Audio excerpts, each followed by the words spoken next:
उपासना, उपासना में भी उन्होंने कहा कि आत्मदेव की साधना करो, आत्मदेव की साधना। यह आत्मदेव की साधना भैया कैसे होती है? तो यह आत्मदेव की साधना ऐसे होती है कि आप अपने पात्रता को विकसित कीजिए। ठीक है, उपासना भगवान के अनुग्रह पर निर्भर करता है। क्यों साहब? उपासना भगवान के अनुग्रह पर निर्भर करता है, लेकिन आपकी जो जीवन साधना है वो किस पे निर्भर करती है? तो वो आपके अपने हाथों में निर्भर करती है। जीवन साधना का कहने का क्या मतलब है भैया? जीवन साधना के जो अभी सारे स्टूडेंट्स के लिए जरूरत है, आप उपासना जरूर कीजिए आधे घंटे का, ये हमारे भाई हमेशा बताते हैं, क्योंकि उपासना के भीतर आपके भीतर क्रांति नहीं हो सकती। उपासना के बगैर आपका जो सुपर कॉन्शियस है, सुपर चेतन है, जिसको कि वेदांत ने स्व कहा है, उसमें कोई स्फुरना नहीं होगा, उसमें कोई जागरण नहीं होगा, तो वो भोतरा पड़ा रहेगा साहब, तो बाकी आपका आगे का सारा काम ही क्लोज हो जाएगा। ठीक है, तो आप उपासना कीजिए आधे घंटे प्रत्येक दिन, लेकिन उपासना के साथ साथ आप अपनी पात्रता को विकसित कीजिए। पात्रता विकसित करने का मतलब क्या था साहब? आप अपने जीवन साधना को बढ़ाइए। ये जीवन साधना कैसे बढ़ता है? तो देखिए, कहा गया है हमको, तो जब मैं कभी उदास होता हूँ, जब मैं व्यक्तिगत रूप से कहता हूँ, तो मुझे तुलसीदास का एक बात पूरा ऊर्जा से ओतप्रोत कर देता है। अगर मेरे पास सारा विपरीत परिस्थितियां हो जाए, तो तुलसीदास ने एक कविता कही है साहब, बड़े भाग्य मानुष तन पावा।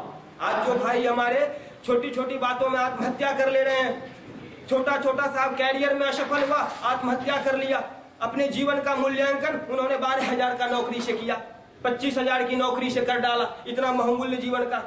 ठीक है, तो बड़े भाग्य मानुष तन पावा, शुर दुर्लभ सद ग्रंथन गावा। ये देवताओं को भी दुर्लभ है ये मनुष्य शरीर।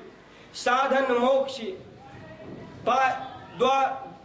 मोक्ष इसमें पाया जाता है। और कहा कि जे ही न पाई परलोक सुधारा, यानी कि यह मनुष्य जीवन पा करके जिसने अपने लोक और परलोक को नहीं सुधार लिया, वह भी साहब क्या आदमी है। ठीक है, और एक लाइन अंतिम में जो उन्होंने बताया था कि क्या बताया था साहब, कि लोग आजकल क्या कर रहा है? लोग आजकल काल ही, कर्म ही, ईश्वर ही मिथ्या दोष लगावा। समय को दोष देते हैं, भगवान को दोष देते हैं, या अपने भाग्य का दोष देते हैं। ठीक है, तो भाइयों, ये मनुष्य शरीर बड़ा ही श्रेष्ठ है। यह जीवन अमृत है, कल्प वृक्ष है, पारस है, कामधेनु है। डिपेंड आप पे करता है कि आप बनाना क्या चाहते हो इसको। डिपेंड आप पे करता है, टोटली ये आपके हाथों में है, ईश्वर के हाथों में कुछ नहीं है। ठीक है, जिस दिन आप जदोजहद करना शुरू कीजिए, किससे साहब? दूसरे लोगों से नहीं, आप अपने भीतर के कुसंस्कारों से। आप कहते हैं ना मेरा मन इधर, तो आप उसके विरुद्ध लड़ना शुरू कीजिए, दूसरों से मत लड़िए, आप अपने आप से लड़ना शुरू कीजिए। जदोजहद, हठवादिता, हठ योग करना शुरू कर दीजिए आप अपने साथ। नहीं साहब, हम नहीं करेंगे तो हम नहीं करेंगे।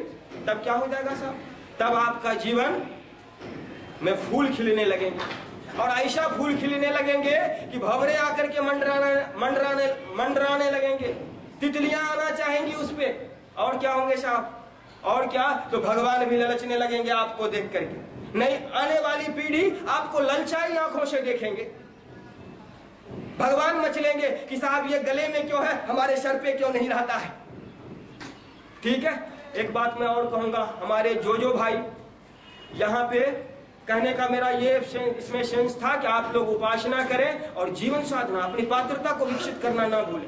नहीं तो आप संसार में भी उपहास के पात्र बनेंगे और भगवान के लिए भी नाराजगी का कारण बनेंगे। संसार भी आपको कौड़ी का भाव नहीं पूछने वाला है अगर आपकी पात्रता विकसित नहीं हुई तो। और पात्रता ये से बहुत कम विकसित होता है, ये पढ़ाई लिखाई से। पात्रता उपासना और जीवन साधना से बनती है। ठीक है, दूसरी बात, जो भाई हमारे यहाँ ये पीडीसी कोर्स करते हैं, उनको बता दिया जाता है साहब आप उपासना करें, जीवन साधना करें। लेकिन एक बात और मैं बता देता हूँ, अभी कुंदन भाई ने सेवा की बात की। आप आत्म साधना कर रहे हैं, लेकिन अगर आप सामाजिक आराधना करेंगे तभी आपका व्यक्तित्व पूर्ण बनेगा। इसलिए हम लोगों ने सेवा का एक कंसेप्ट जोड़ा है उसमें। आत्म साधना की बातें आपको 5 दिनों में बता दिया गया था, लेकिन यह आत्म साधना, ये जो थ्योरी का पेपर आपने पढ़ा है, सामाजिक आराधना में बदलना चाहिए। आप समाज में इसको अप्लाई कीजिए, प्रैक्टिकल कीजिए। जिन जिन लोगों ने साहब, आप देखिए बड़े बड़े जो ये आजकल के नेताओं की बात मैं नहीं कर रहा, जो जननायक हो गए, लोक नायक हो गए, लोकमान्य हो गए, सरदार हो गए, महात्मा हो गए, महात्मा गांधी, सरदार पटेल, जननायक कर्पूरी ठाकुर, लोकनायक जयप्रकाश नारायण, ये सब देखिए प्रचंड साधक थे अपने आंतरिक जीवन में। और क्या किया साहब, इस साधना को, इस आत्मिक साधना को उन्होंने सामाजिक आराधना का जब रूप दिया तो उसका व्यक्तित्व चमकने लगा और वो समाज को, राष्ट्र को दशा और दिशा देने वाले बन गए। ये छोटा सा शुरुआत है हमारे अखिल विश्व गायत्री परिवार की इकाई प्रज्ञा युवा प्रकोष्ठ के द्वारा बदलाव का। ठीक है, तो आप आत्मिक साधना जरूर करें और आत्मिक साधना के साथ साथ ये बाल संस्कार शाला, झोला पुस्तकालय के रूप में सामाजिक आराधना करें। हम अपनी बातों को समाप्त करते हैं। ओम शांति शांति।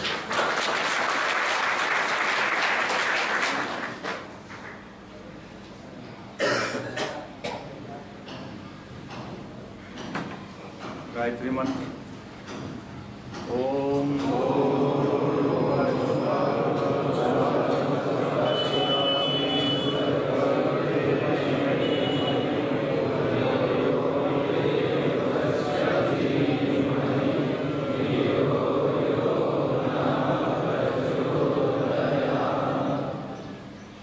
मित्रों, अभी आप सुन रहे थे ताली पीटना, ताली में रस लेना, लेकिन जब काम की बात आती है तो हम सिर्फ ताली पीटने वाले न बन जाएं। अपना उद्देश्य ये भी है, अपना उद्देश्य है कि हमको करके दिखाना है। विशेषकर ये युवा प्रकोष्ठ का एक नियम है, यहाँ करने वाला का ही मान और सम्मान है, क्योंकि ये भगवत कार्य हो रहा है। जो लोग कार्य करेंगे, अच्छे कार्य से जुड़ेंगे, उनके लिए ताली भगवान पीटेगा। और जब भगवान की ताली किसी के लिए बजती है तो सोचिए, इंसान का लाखों ताली और भगवान का एक ताली, आप किसका ताली लेना चाहते हैं, ये निर्णय आपके हाथ में। लेकिन बिना कर्म किए, बिना अच्छा काम किए, कई लोग ये सोचते हैं कि हम भगवान का खूब पूजा पाठ कर लेंगे, भगवान हम पर प्रसन्न हो जाएगा। 20 मिनट गायत्री मंत्र का जप कर लेंगे, भले दिन भर 3-5 करते रहें, हमारा भला होना चाहिए। 20 मिनट का हिसाब किताब मांगते हैं लोग कि भैया 1 सप्ताह हो गया, 20-20 मिनट आप बताए थे, रोज 20 मिनट कर रहे हैं, थोड़ा तो फायदा दिख रहा है, बहुत फायदा नहीं लग रहा। और मैं भी आपसे पूछता हूं, 23 घंटा 40 मिनट का हिसाब किताब भी हमको चाहिए है। 23 घंटा 40 मिनट आप कितना काम, क्या क्या करते हैं, क्या क्या सोचते हैं। 20 मिनट वाला तो चाहते हैं, वो तो ठीक है, आपको 20 मिनट वाला मिल जाए, लेकिन 23 घंटा 40 मिनट का जो नाम है उस पर भी चिंतन चले। भगवान को कहते हैं, भगवान मेरा भला हो, मेरा अच्छा हो। क्यों? हम मेहनत कर रहे हैं, कर्म कर रहे हैं। आप कर्म कर रहे हैं, पढ़ रहे हैं, पढ़ना भी एक कर्म है।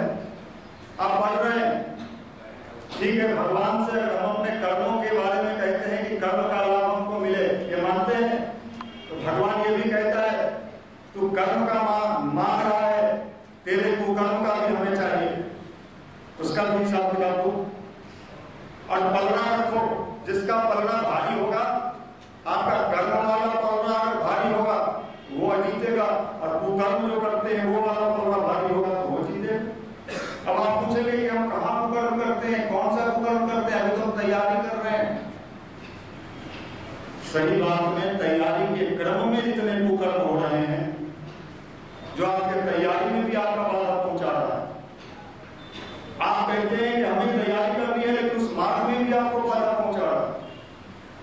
और उन बाधाओं को जब तक आप दूर नहीं करेंगे, अपने से अलग नहीं करेंगे, तब तक आपकी तैयारी पूर्ण होने वाली नहीं। आप हमेशा डिप्रेशन में रहेंगे, तनाव में रहेंगे, फ्रस्ट्रेशन में रहेंगे, हमेशा अपने रिजल्ट के बारे में सोचेंगे, मेरा रिजल्ट कैसा होगा, अपने रिजल्ट के आउटपुट के बारे में सोचेंगे। आपका मैक्सिमम टाइम कहां लगेगा? पढ़ने में नहीं। पढ़ने के लिए भी बैठे हैं तो रिजल्ट का ही चिंता लगा है, रिजल्ट क्या होगा।